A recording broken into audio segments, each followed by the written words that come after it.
Hello guys, welcome back to the channel. In this today's video, I'm going to show you how you can disable your game volume on Roblox. Okay, let's get into it guys. Here I have already opened my Roblox application on my desktop, and then we can go to the setting, go to the more option, and then you're going to open up the settings, and here you will find device preferences.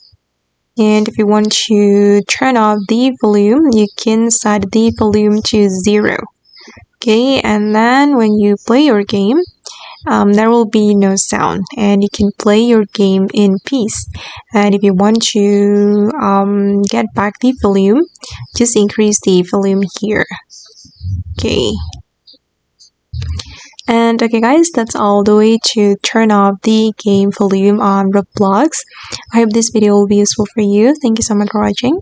And if you found this tutorial useful, don't forget to hit the like button, leave your comments, and also subscribe to this channel. See you in the next video guys.